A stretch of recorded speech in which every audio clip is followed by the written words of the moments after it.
All right. Hi, you guys. My name is Dr. Cheryl Meyer, and I'm at my office. I'm a psychologist in my day job. And so I just had all of this on my mind to equip us with today. I was thinking of how to heal a toxic relationship, right? And, first I'll just give you the disclaimer is we can't fix someone else. I'm sure you've probably noticed that by now. But the logic and the understanding here of how to actually fix this is to understand that we are all pieces of a puzzle, okay? We're all dancers in this cosmic dance, not to get too foo-foo or whatever. It's just like we are though. we are love. I was just listening to The Power of Now again by Eckhart Tolle, and he was saying like, most of what we are is empty space. It's like, if you look at an atom, it's like this little particle, and there's this, we're like a music note, like I have this on my, we're a love music note. But anyway, understand this psychologically is that, if we keep trying to push someone else to change, they push back. If we keep trying to push ourselves to change, we push back. And so the best advice, that I found is wise for us to follow, because I've been doing this for over 20 years, is what Gandhi said is, be the change you wish to see in this world.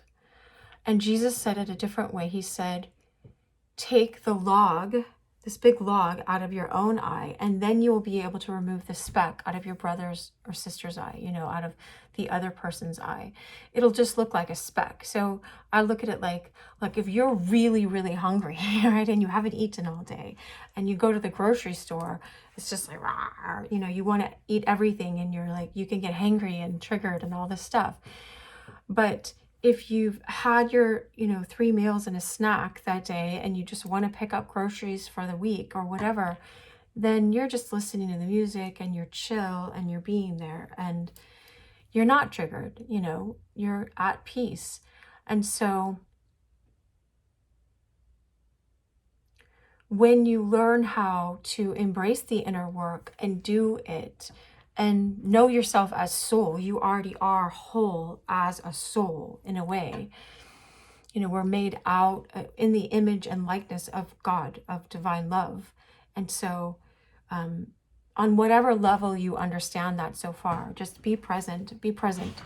Because I always say, it's like, I want you to know this experientially, not just take my words. I want you to know this. And so imagine if you are a piece of a puzzle, let's say in your family, let's say your family of origin, your parents and your siblings, whoever you grew up with, and everyone like feeds off each other. Let's say there's one that's like the overachiever, and one's that's like the jokester, or one that's like the victim or whatever, or always sad about something, or we dump all our problems on one, or whatever roles we take in childhood. That's not who you are. That's just a role you've taken. Now, if you shift and you do the inner work, like be the change you wish to see in this world, take self-responsibility. Don't go to, this is from a different video I made earlier, but don't go to your default reaction, but go to a knowledgeable response where you've done the inner work. You have wisdom and insight and maturity and compassion and kindness and discipline and care and consciousness, awareness. When you do that, then you bring a different flavor, a different dance, a different piece of the puzzle. Everybody has to shift around you. They just have to. This is why I love, like, Christ is always teaching about higher consciousness. And I love how he came into this world. I was going to say he, she, but Christ, I have this one image of Christ, like an icon. And if you look on this one side, it looks like a feminine, longer hair. And this side, the hair is pulled back. It looks like a masculine. And they've done this juxtaposition, or however you call it, where they doubled this side and they doubled that side. And it's so cool to look at. I don't know who created this icon, but it was one of an early picture of him. But so I see Christ as representing the oneness from which we came. So he like embodies both masculine and feminine, the highest of both. I'm not saying he's androgynous. I'm not saying that at all, but I'm saying, anyway, it's like if wisdom is Lady Wisdom and he has all wisdom within him, or meekness and gentleness, but also strength and protection. And anyway, I'm not super idealizing. Like, you read what he says and how he interacted with people, you can see what I'm saying. I'm not just saying it to, like,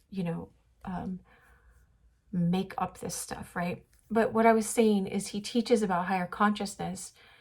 And so he always is teaching about higher consciousness because he lived it. Whatever you think about him, he lived it. And so when he says,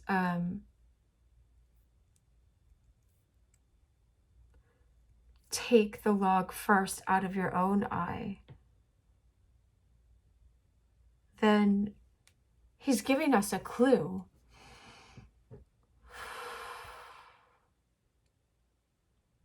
How to change this puzzle piece. Oh, that's what I was going to say. He infused himself into the picture. If we're all one cosmic body of dancers, of music notes, then he came in, he, incarnated, the carne is meat, in the flesh, showed up. Like, let's say the God-man showed up. We're made out of God. So some people say we are man gods. He was the God-man.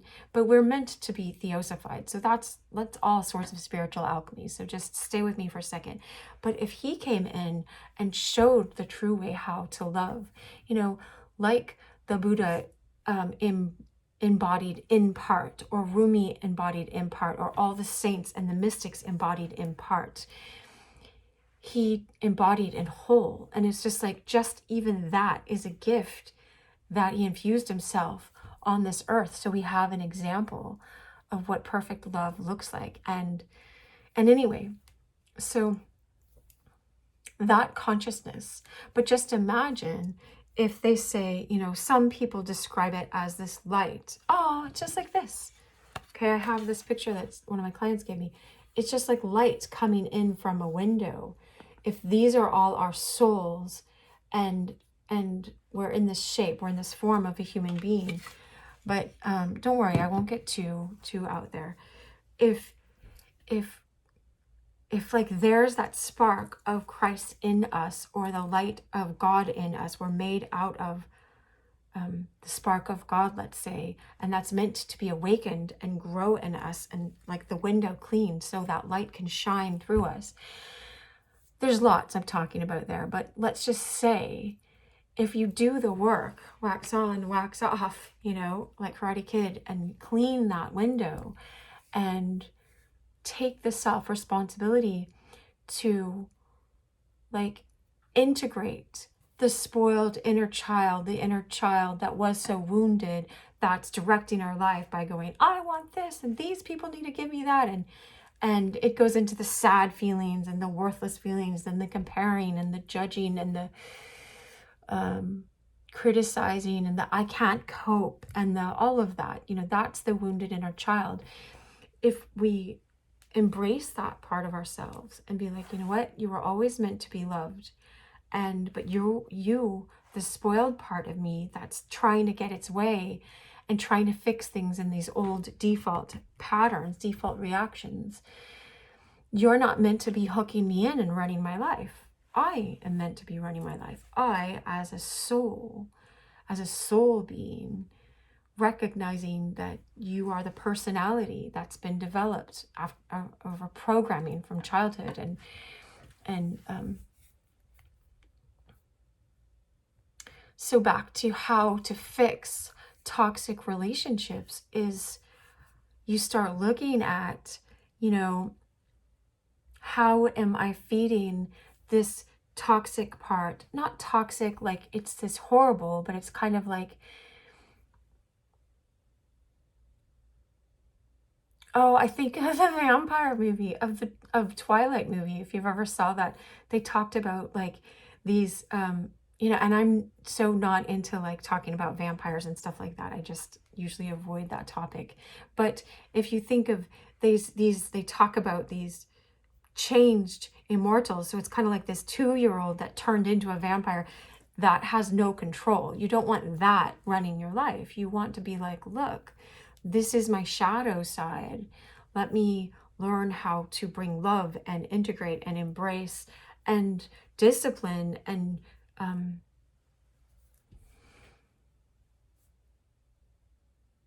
I think of my cousins, I have 2 cousins that were adopted. They came from another country, I'll just say that. And so, and they were in an orphanage, and let's say they weren't sure where their next meal was going to come from, because before that they were in very cold weather, knocking on doors, asking for food.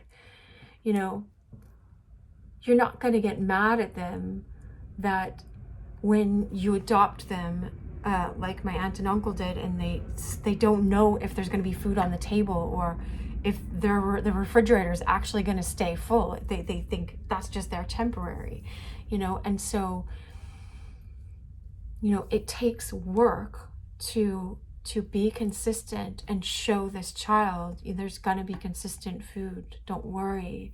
You don't have to worry. But all they knew was to try to worry and try to fix that and stay in their mind and come up with solutions.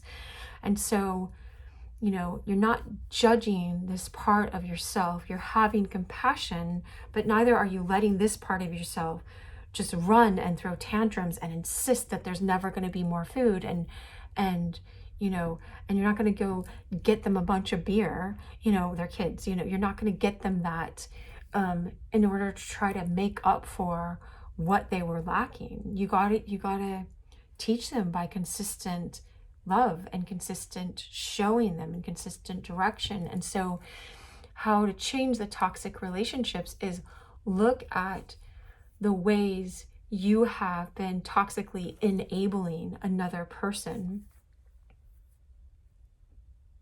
And ultimately, we're enabling that part of ourselves inside. It can kind of be like we're afraid. Sometimes it's this, we're afraid that we're going to be rejected because we experienced like really horrible rejection when we were little, and we don't even know that's running our show right now. That's running the program, starring the rejected child, and I make light of it so we can be jovial some, and just be like, all right, let's invite some humor in here, but not making fun of at all. And so it's like we don't want that rejected me to be running the show. And so how she or he, if you're he, runs the show is that we might try to please a person to try to keep them around because we think we're not worth, or think we're only worth rejecting. And so we compromise ourselves and, cut off an arm to give to someone, but then now we're missing an arm. You're not meant to do that. Or go and do something against your own morals or integrity, or you compromise because you think this is the only way, is to keep, letting someone walk on you, or letting someone use you or treat you like an object in some way, or you treat yourself like an object because you think, well, it'll keep them around. But that's just temporary, and you're worth more than temporary. You're worth a full fridge, you're worth 100% of love 100% of the time. And so all my videos are teaching about this. So I invite you to go look. There's more than 600 of those, and some of them are artistic and stuff like that. But I'm not just saying that. In this video, as you know your real worth, and as you bring compassion and knowledge and wisdom and insight to this part of you, and stop letting this hurt, wounded child run your show, then you'll stop acquiescing to other people in that same way. And they'll either fall out of your life because they don't like the health that you're exhibiting, or they'll be like, hey, that looks amazing. How do you have this much love flowing through you, that light that flows through you? It's like, because I learned how to align with the divine part of me, with the part that God, that's made in the image and likeness of God, the undamaged part, let's say, that you carry that always in you. All right, I wish you so much love. Thanks for being here. I honor your presence. Please like, share, and subscribe and all that so you see where my next videos are coming from. All right, bye.